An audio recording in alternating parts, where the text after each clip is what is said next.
ఏసే పరిష్కారము అనుదిన Bible study కార్యక్రమం ప్రేక్షకులందరికీ మన ప్రభువును ప్రియరక్షకుడైన యేసుక్రీస్తు వారి అత్యున్నతమైన నామమున వందనాలు.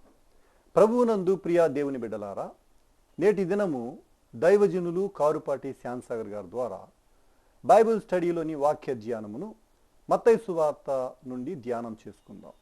మీరందరూ బైబిల్తోనూ నోట్బుక్తోనూ సిద్ధపడి ఉంటే దైవజనులు కారుపాటి శ్యాన్సాగర్ గారు ప్రార్థన చేసి ఈ దినపు వాక్య పరిచర్య చేస్తారు. ప్రభువునందు ప్రియ దేవుని బిడ్డలారా, నేటి వాక్య ధ్యానం కొరకు ప్రభువు ఎపిసోడ్ సహకారిని అనుగ్రహించారు. కొత్తూరు గ్రామ నివాసితులు సోమవరపు బోసు గారు, సీతామహాలక్ష్మి గారు మరియు కుటుంబ సభ్యులు సహకారం అందిస్తున్నారు. దేవుడు ఈ కుటుంబాన్ని దీవించి ఆశీర్వదించును గాక. ఈ మాసమంతా ఎపిసోడ్ సహకారులు కావాలి. గత మాసపు కేబుల్ బిల్ 15వ తారీఖు లోపట అయినా చెల్లించినట్లు సహకారులు రావాలని నేను ఆశిస్తున్నాను. ప్రార్థిద్దాం. ప్రార్థన చేసుకుందాం. తలలు వంచండి, ప్రార్థనలో ఏకీభవించండి. మమ్మలను మిక్కిలిగా ప్రేమిస్తోన్న మా ప్రియ తండ్రి, మీకు వందనములు, స్తోత్రములు. నేటి వాక్య ధ్యానము ద్వారా మాతో మాట్లాడము. మా రక్షకుడా, సోమవరపు బోసు గారు, సీతామహాలక్ష్మి గారు, వారి కుటుంబ సభ్యులను దీవించుము. నూతన ఎపిసోడ్ సహకారులను పంపము. సహకారం ఇచ్చిన ఈ కుటుంబానికి నిండు దీవెనలను దయచేయము. నేటి వాక్య ధ్యానము దీవెనగా అనుగ్రహించుము. యేసు నామమున అర్థిస్తున్నాము తండ్రి, ఆమేన్. ప్రభువునందు ప్రియ దేవుని బిడ్డలారా, దయచేసి మీ పరిశుద్ధ బైబిల్ గ్రంథాన్ని తెరిచి మత్తయి సువార్త 27వ అధ్యాయం మీ ముందుంచుకొని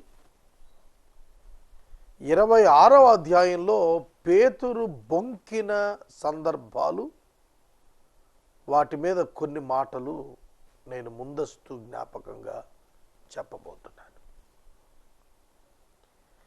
యేసుక్రీస్తు ప్రభువు సీమోనును పిలిచాడు.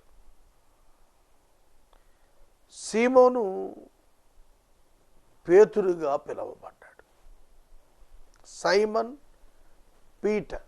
సైమన్ తల్లిదండ్రులు పెట్టిన పేరు. పీటర్ యేసు ప్రభువు పెట్టిన పేరు.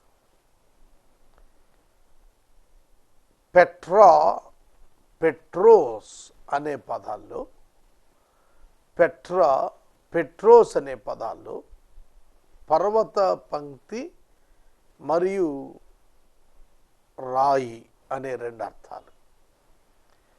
రాయి పేతురు, పర్వత పంక్తి క్రీస్తు. కనుక పేతురు, నీవు బండగా వర్ణించబడుతున్నావు అన్నాడు ప్రభు. నీవు బండవు, నీ మీద సంఘాన్ని కడతానన్నాడు. కనుక యేసు పర్వత శ్రేణి అయితే పేతురు పర్వతంలోని రాయి వంటివాడు. పేతురు చేతికి ప్రభు పాతాళపు ద్వారపు తాళపు చెవులు ఇచ్చాను అని అన్నాడు. అంటే గాస్పుల్ ఆయన చేతికి అప్పగిచ్చాడు. అందుకే ఆయన మొట్టమొదట ఆయనే ప్రకటించింది. పాతాళపు ద్వారాలు దాని ఎదుట నిలబడలేరు, సంఘం ఎదుట. కనుక ప్రభువు ఎంత గొప్ప ఆధిక్యత పేతురికి ఇచ్చారు. ప్రధాన శిష్యుడు, 12 మందిలో ప్రధాన శిష్యుడు. యేసుక్రీస్తు ప్రభువు యొక్క అంతరంగికులలో ముగ్గురిలో ఒకడు. ఎక్కువగా యేసుతో కలిసి అతనిని గుర్చిన వివరాలు వ్రాయబడ్డాయి. ప్రముఖ శిష్యుడు, సమీపమైన శిష్యుడు, యేసును మిగిలిన 11 మంది కంటే ఎక్కువ ప్రేమించినవాడు. అతడు యేసు యొక్క మరణమును గూర్చి యేసు వ్యక్తీకరిస్తున్నప్పుడు ప్రవచనం నెరవేరుతుంది, గొర్రెల కాపరిని కొడతాను, మంద చెదిరిపోతుందను లేఖను నెరవేరుతుంది అని చెబుతుంటే పేతురు అన్నాడు, వీరందరూ అభ్యంతరపడినా నేను అభ్యంతరపడను అన్నాడు. సమ్టైమ్స్ అవర్ సెల్ఫ్ కాన్ఫిడెన్స్ మన జీవితంలో కొన్ని సందర్భాల్లో మనకున్నటువంటి దృఢ సంకల్పాలు చెదిరిపోతాయి. ఈ వర్తమానంలో ఈ మాటలు గుర్తుపెట్టుకోవాలి. Your confidence may good, but it's not complete before God. నీ కాన్ఫిడెన్స్ కాదు, నీ ఫెయిత్ ఇంపార్టెంట్. కనుక కాన్ఫిడెన్స్ వేరు, ఫెయిత్ వేరు. ఫెయిత్ ఆయనపై ఆధారపడినది, మనపై ఆధారపడినది కాదు. కాన్ఫిడెన్స్ మనపై ఆధారపడినది. Faith on our selfs is confidence. మన మీద మనకున్న దృఢ విశ్వాసం అది నిలబడదు. ఆయనపై మనకున్న దృఢ విశ్వాసం నిలబడుతుంది, నిలబెడుతుంది కూడా. ఈ వ్యత్యాసం మనం తెలుసుకోవాలి.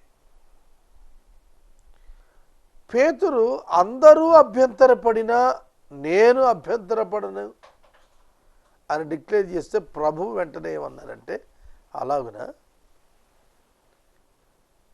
ఇదే రాత్రి తెల్లవారక మునుపు, కోడి కూయక మునుపు ముమ్మారు నీవు నన్ను ఎరుగనని అబద్ధమాడతావు.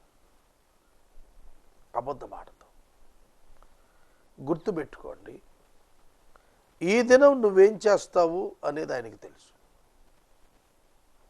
మనం ఒప్పుకోం, మనం పడిపోతామంటే మనం ఒప్పుకోం. కానీ పేతురు పడిపోతున్నాడు ఆ రాత్రి, అది ప్రభువుకు తెలుసు. సర్వజ్ఞానము కలిగిన వాడు యేసుక్రీస్తు,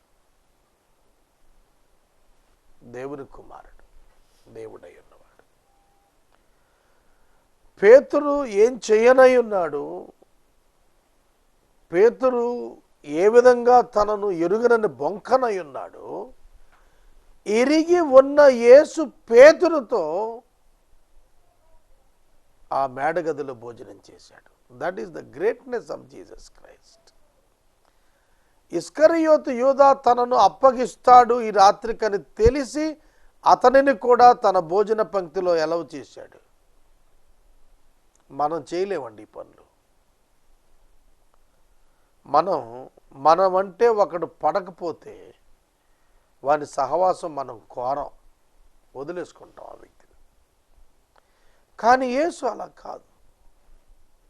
తనను వ్యక్తిగతంగా ఎరుగనని బొంకే వాడిని పక్కనే పెట్టుకున్నాడు. తనను వ్యక్తిగతంగా ముద్దు పెట్టుకొని అప్పజెప్పేవాడిని తన పక్కనే పెట్టుకున్నాడు. ఇది సాధారణమైనటువంటి విధానం కాదు. No one can do such type of things. ఎవరు అట్లాంటి పని చేయలేరు. అందుకే ఆయన యేసు. పేతురు యేసునకు ఏమి సంభవిస్తుంది, ఇది ఎక్కడికి దారి తీస్తాయి ఈ పరిస్థితులు, అవి చూడటానికి క్లోజ్గా ఫాలో అవుతున్నాడు. అలా ఫాలో అవుతున్నప్పుడు వెలుపల ముంగట కూర్చున్నప్పుడు చిన్నది వచ్చి, నీవు గలిలయుడగు యేసుతో కూడా ఉంటివి అనగా, నేనుండలేదు, నీవు చెప్పు సంగతి నాకు తెలియదని అందరి ఎదుట నేను. ఒక అబద్ధం. నేను ఉండలేదు, నీవు చెప్పు సంగతి నాకు తెలియదు. అందరి ఎదుట పబ్లిక్ కన్ఫెషన్, ఏ వర్స్ట్ లై, భయంకరమైన చెత్త అబద్ధం. యేసుక్రీస్తును నేను ఎరుగను అని చెప్పేస్తున్నాడు. యేసు ఎట్లా పాపులరో పేతురు కూడా దగ్గరగా పాపులర్. ఎందుకంటే యేసున్న చోటల్లా పేతురు ఉన్నాడు. చిన్నపిల్లలకు చాలా మెమరీ ఎక్కువ ఉంటుంది. మనమన్నా డిఫరెంట్ థింగ్స్ మైండ్లో ఉండి కన్ఫ్యూజ్ అవుతుంటాం, కానీ చిన్నపిల్లలకు మెమరీ బాగుంటుంది. వాళ్ళ ఎనర్జీస్ అన్నీ కూడా ఎప్పుడు ఫుల్గా హైగా ఉంటాయి. ఆ చిన్నదంటూ అంది, లేదు లేదు నీవు యేసు అని గలలీడుతో కూడా ఉన్నావు. చిన్నపిల్ల కదా ఒట్టిచ్చేస్తున్నాడు. ఏమోలే పొరపాటు పడిందేమో అనుకున్నారేమో ప్రజలు, పట్టించుకోలేదు. నేను ఉండలేదు, నాకు అతను తెలియదు. సోదరుడా సోదరి, మనం అబద్ధం ఆడతాం అంతే, అది ఆయనకు తెలుసు. అందుకే దేవుడు తనను గురించి మాట్లాడుతున్నాడు, అబద్ధమాడ నేరని దేవుడు అని రాశాడు. గాడ్ కెనాట్ లై, at the same time human being must లై. మనుషుడు అబద్ధం ఆడతాడు. అబద్ధం ఆడుటకు ఆయన నరుడు కాడు. ఆయన నరుడు కాదు అబద్ధం ఆడతాడు. నరుడు అబద్ధం ఆడతాడు. It is the nature of a sinful man. ఒక అబద్ధం ఆడాడు, 2 అబద్ధాలు ఆడాడు మొదటిసారి. మరలా ఇంకో చిన్నది వచ్చి అడుగుతుంది, వీడును నజరేయుడగు యేసుతో కూడా ఉండినని అక్కడ వారితో చెప్పక అతను ఒట్టు పెట్టుకొని నేను ఉండలేదు, ఆ మనుషుని నేను ఎరుగనని మరలా చెప్పాను. ఈసారి నేనుండలేదు అనలా, ఇంకొంచెం డీప్గా వెళ్ళాడు, ఒట్టు పెట్టుకున్నాడు. అమ్మతోడు, తల్లితోడు, భూమితోడు, నీతోడు ఎన్నో ఒట్లు పెడతాం. తల మీద నా తోడు అంటాడు ఒక్కొక్కటి, తల మీద చేయబెట్టుకొని. కనుక తోడు తాను ఒట్టు పెట్టుకుని అంటున్నాడు, నేనుండలేదు. I do not know him. And when he went out to the entrance, another servant girl saw him, and she said to the bystanders, అంటే నిలబడిన వారు, this man was with Jesus of Nazareth. And again he denied it with an oath. He denied it with an oath. ప్రమాణపూర్వకంగా నాకు తెలియదని అంటున్నాడండి. మరలా 3వసారి ఆ మనిషిని నేను ఎరుగును అని చెప్పి శపించుకొనుటకును ఒట్టు పెట్టుకొనుటకును ఒట్టు పెట్టుకొనుటకు. Then he began to invoke a curse on him and to swear, I do not know the man. I do not know the man. చూడండి, 2 పదాలు ఉన్నాయి ఇక్కడ. ఒకటి శపించుకున్నట్టు, curse himself, curse on himself. తనను తాను శపించుకున్నాడు. అయ్యో నేను ఏం పాపం చేసిన ఇట్లా నన్ను ఇలా అందరూ ఇట్లా అడుగుతున్నారు ఏమిటి, నాకు తెలియదని నేను చెబుతున్నాను, నమ్మటం లేదు ఏంటంటే, he tried to convince others by his pleading. తన వాదన ద్వారా ఇతరులను మభ్యపెట్టాలని ప్రయత్నిస్తున్నాడు. మనుషులం మనం అబద్ధం ఆడతాం. ప్రభు చెప్పారు, ప్రభు ముందే చెప్పారు, కోడి కూయక మునుపు ముమ్మారు అబద్ధం ఆడతాం. కానీ ప్రభువు చెప్పింది నెరవేరటానికి అబద్ధం ఆడలేదు సుమా. అబద్ధం ఆడాడు కాబట్టి ఆయన ముందుగా ఎరిగిన వాడు కనుక చెప్పాడు. దీన్ని మిస్ఇంటర్ప్రిట్ చేయబాకండి. యేసు చెప్పిన మాట పేతురు అబద్ధాలు నెరవేర్చాడని బోధలు చేయబాకండి, అది కరెక్ట్ కాదు. అర్థమవుతుందా? దైవ సంకల్పం నెరవేరటానికి ఆదాం పాపం చేశాడని ఒక ఆయన బోధ చేస్తున్నాడు. Shame on it. తెలియపోతే నోరు మూసి కూర్చోవాలి పక్కన. కనుక దేవుడు పాపానికి కారకుడు అన్నట్టుగా మాట్లాడితే ఎట్లా? ఎరుగని బోధ. నేను మనవి చేస్తున్నాను, మనం మనలను గూర్చిన అంచనాల్లో చాలా సందర్భాల్లో I'm something strong and great I can win this అన్నట్టుగా అనుకుంటాం. నో, లేదు. మనం ఎప్పుడు బలహీనులమే, అప్పుడు యేసునందు బలవంతులము. ఎప్పుడైతే మేము బలవంతులం అనుకున్నామో అక్కడే పడిపోతున్నాం మనం. I can manage, I can with stand అని అనుకుంటాం, అయిపోయినట్టు. నేనే పాటు ప్రభు, నీవు నిలబెడితే నిలబడతాను, నీవు కనికరిస్తే కృప చూపిస్తే నిలబడతాను. ఆయనపై ఆధారపడే జీవితం కావాలి. అది లేకపోతే ఆధ్యాత్మిక జీవితమే లేదు. కొత్త పాఠాలు మనం నేర్చుకోవాలండి. You must admit that you are a sinner and a simple human being. ఒక మానవుడివి, పాపపు స్వభావం కలిగి జన్మించావు. దైవనీతిని నీ కోపాగ్నితో, నీ రోషంతో నువ్వెన్నడూ నెరవేర్చలేవు.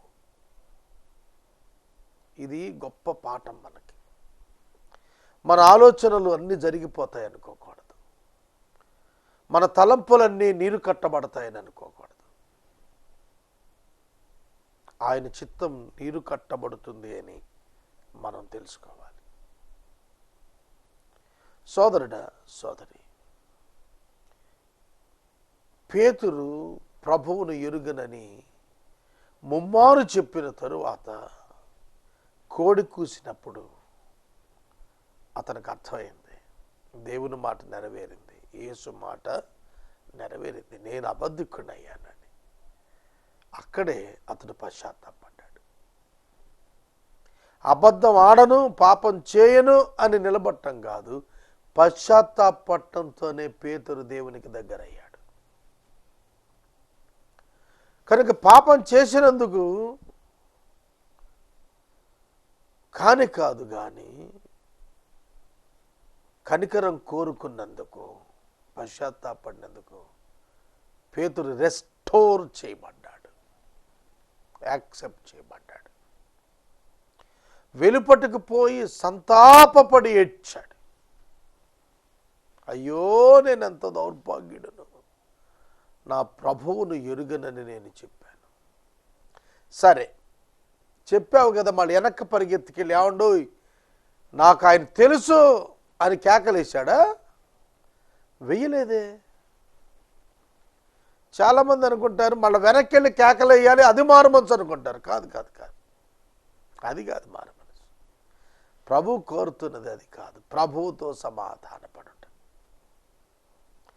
కనుక ఒక పని చేశాం కానీ దానికి రివర్స్ పని చేస్తేనే మారు మనసు అనుకోవటం అవివేకం.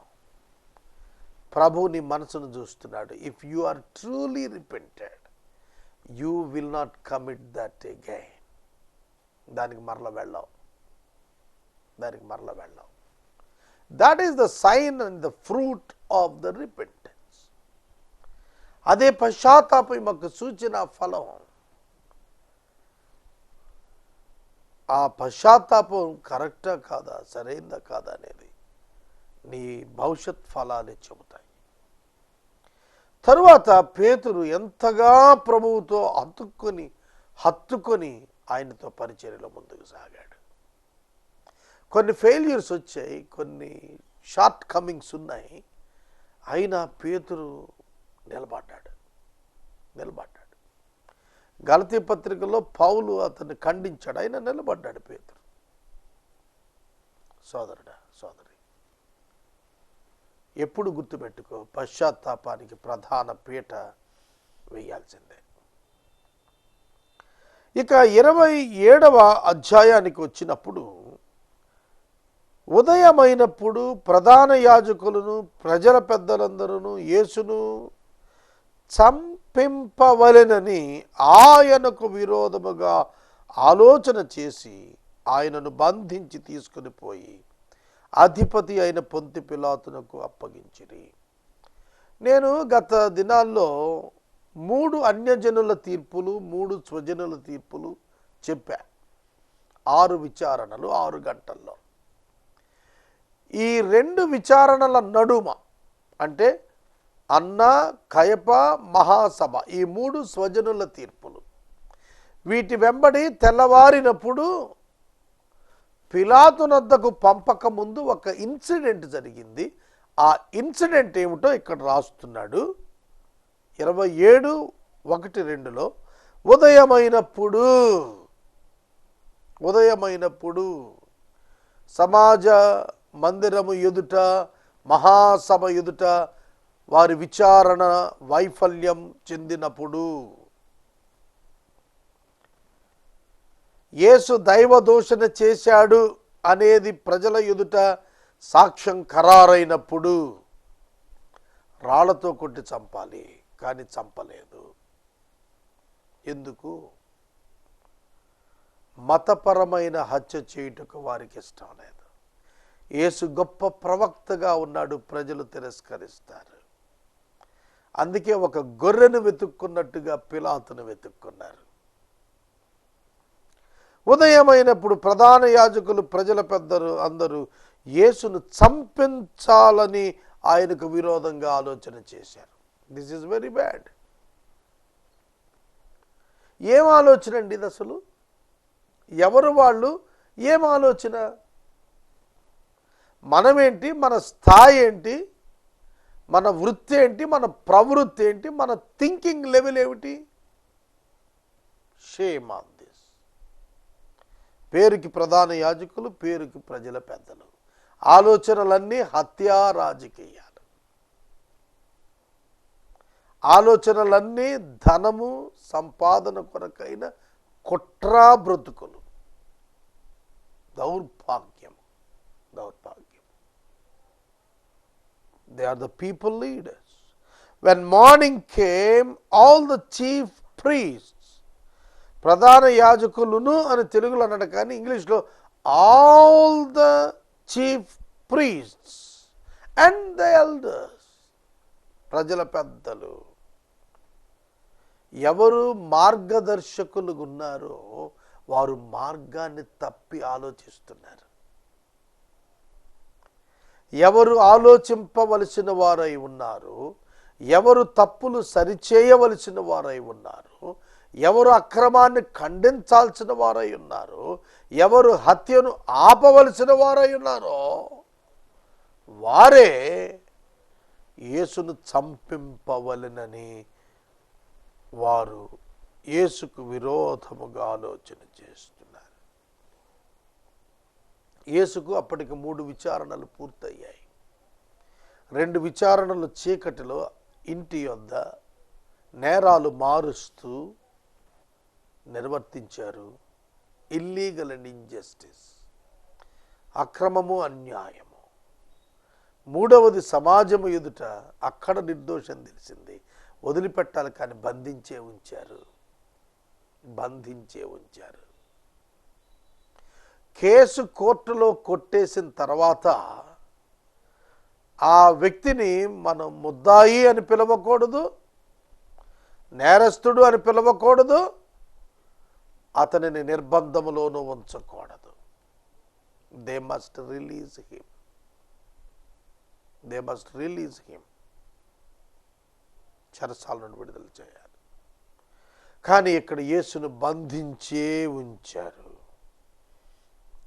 తీసుకుని పోయి అధిపతి అయిన పొంతి పిలాతునకు అప్పగించారు. లూకా 23లో పిలాతు చరిత్ర అంతా నిన్న చదివాం. పిలాతు దగ్గర ఎందుకు అప్పగించారంటే మతపరమైన హత్య చేస్తే బాగోదని రాజకీయపరమైన హత్యగా మార్చారు. ఆ జడ్జిమెంట్ తాము చెప్పితే రాళ్లతో ఒకటి చంపాల, కానీ ప్రజలు ఊరుకోరు. అందుకని ఏం చేశారంటే దీన్ని మనం అడ్మినిస్ట్రేషన్లోకి మారుద్దాం. ఈ క్రైమ్ డివినిటీ కండిషన్స్ నుంచి దేశద్రోహం వైపు తీసుకుపోదాం. అప్పుడు దేశద్రోహ నేరాల కింద ట్యాక్స్ ఎగ్గొట్టండి, వేరొక రాజున్నాడు, నేనే రాజునని చెప్పుకుంటున్నాడు, ఇవన్నీ దేశద్రోహపు నేరాలు. ఇంతకుముందు ఏమిటి? దేవుడు కుమారుని అంటున్నాడు, బోధలో తప్పుదు ఉన్నది, దేవాలయం పొడగాడుతానన్నాడు. ఇవన్నీ ఏంటి?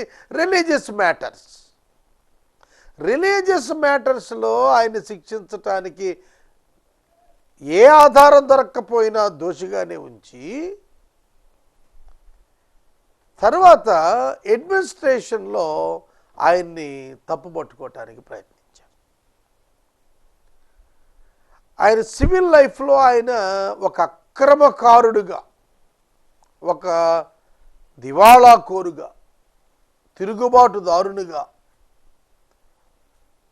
దౌర్జన్యకారునిగా, రాజుకు వ్యతిరేకంగా మాట్లాడుతున్న వానిగా చిత్రీకరించారు. దేశద్రోహ నేరం ఎంత భయంకరమైందో తెలిసిన, దేశద్రోహ నేరం చాలా ప్రమాదకరమైంది. అది గుండెని పిండేస్తుంది. యేసు ఎంత నమ్మకంగా ఆ దేశంలో సేవ చేశాడు, ఆ ప్రజలకు సేవ చేశాడు. ఆయన దేశద్రోహం కింద పనిష్ చేయాలి, అప్పుడు సిలువ వేయచ్చు, అప్పుడు సిలువ వేయచ్చు. కనుక ఆ సిలువ రోమన్స్ నిర్వహిస్తున్నటువంటి సిలువ, ఆ సిలువ రోమన్స్ నిర్వహిస్తుంది కాబట్టి మనం మన చేతికి మట్టి అంటుతాం. కాబట్టి అప్పగించడం వరకు మనం బాధ్యత తీసుకొని మిగతాదంతా ఆయనకి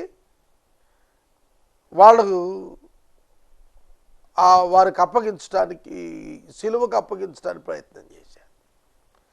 మొదట వాళ్ళ యొక్క కోర్టులోనే వాళ్ళు ప్లాన్ చేశారు, కానీ ప్రజలలో అప్పటికి తిరుగుబాటు వచ్చేస్తుంది. ఎందుకంటే ఆయన యుద్ధ రొట్టెలు తిన్నవాళ్ళు, స్వస్థపడిన వాళ్ళు, ఆయన అతిథిగా ఆహ్వానించుకున్న వాళ్ళు, ఆయన ఇంటికి తీసుకెళ్ళిన వాళ్ళు, వీళ్ళందరూ కూడా బయటకు వస్తున్నారు ఒక్కొక్కళ్ళు.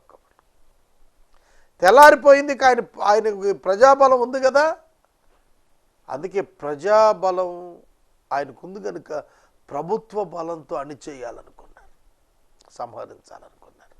వెరీ వికెడ్ మైండెడ్ పీపుల్ అండి.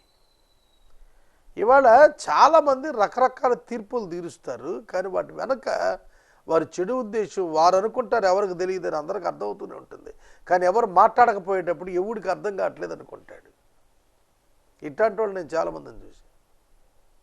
నేను బైబిల్ చెప్పి చెప్పి చెప్పి human mind set, sinful nature యొక్క పరిస్థితి బహుగా గమనించిన మీదట కొన్ని కొత్త కొత్త నిర్ణయాలు తీసుకుంటున్నాను ఈ మధ్యకాలంలో. అవి సమాజంలో ఆశ్చర్యాన్ని కలిగించేవిగా ఉంటాయని భావిస్తున్నాను. ఈ ప్రధాన యాజకులు యేసును చంపించాలని, రాజకీయ హత్యగా మలచాలని ప్రయత్నం చేశారు. రేపటి వాక్య ధ్యానంలో 3వ వచనం నుండి 27వ అధ్యాయం 3వ వచనం నుండి మనం వాక్యాన్ని ధ్యానిద్దాము. నేను చాలా వివరంగా చెప్పుకెళ్తున్నాను, ఎందుకంటే లైఫ్ అప్లికేషన్ ఇంపార్టెంట్. మనం ఎలా అన్వయించుకోవాలి వాక్యాన్ని అనేది నేర్చుకోవాలి. అందుకు నా ప్రయత్నం. ఈనాటి వాక్య ఉపదేశమునకు సహకారి కుటుంబం కొత్తూరు గ్రామ నివాసితులు సోమవరపు బోసు గారు, సీతామహాలక్ష్మి గారు మరియు కుటుంబ సభ్యులు సహకరిస్తున్నారు. ఈ కుటుంబాన్ని ప్రభువు దీవించాలని నేను ప్రార్థిస్తున్నాను. మనము ఇంతవరకు దైవజనులు కారుపాటి శ్యాంసాగర్ గారి ద్వారా బైబిల్ స్టడీలోని వాక్య ధ్యానమును మత్తయి సువార్త నుండి ధ్యానం చేసుకున్నాము. ఈ కార్యక్రమం ద్వారా మీరు పొందుకునుచున్న ఆత్మీయ మేలులు ఒక ఉత్తరం ద్వారా మాకు తెలియచేయండి. మీ ప్రార్థనా మనవులు మాకు తెలియచేస్తే ఏసే పరిష్కారం కార్యాలయంలో ఏర్పాటు చేసిన ప్రత్యేక ప్రార్థనా శిబిరంలో మీ కొరకు ప్రార్థిస్తాం. మీ కుటుంబ పక్షముగా ఒక ఎపిసోడ్ ప్రసారం చేయాలనుకునేవారు మాకు తెలియచేస్తే మా సిబ్బంది మీ గృహాలను దర్శిస్తారు. ముగింపు ప్రార్థన ఆశీర్వాదాలతో ఈ కార్యక్రమాన్ని ముగించుకుందాం. ప్రార్థన. మమ్మను మిక్కిలిగా ప్రేమిస్తున్న తండ్రి, వందనాలు. బోసు గారిని, లక్ష్మి గారిని దీవించండి, కుటుంబాన్ని ఆశీర్వదించండి. నూతన సహకారులను విరివిగా పంపండి. గత మాసపు రుణము మరియు సాంకేతిక లోపాలను సరిచేయుటకు కావలసిన నగదు అనుగ్రహించండి. యేసు నామమున ప్రార్థిస్తున్నాము తండ్రి, ఆమేన్. తండ్రి అయిన దేవుని ప్రేమ, కుమారుడైన యేసయ్య కృప, పరిశుద్ధాత్మని యొక్క అన్యోన్య సహవాసం సదా మనకు తోడైండును గాక. ఆమేన్.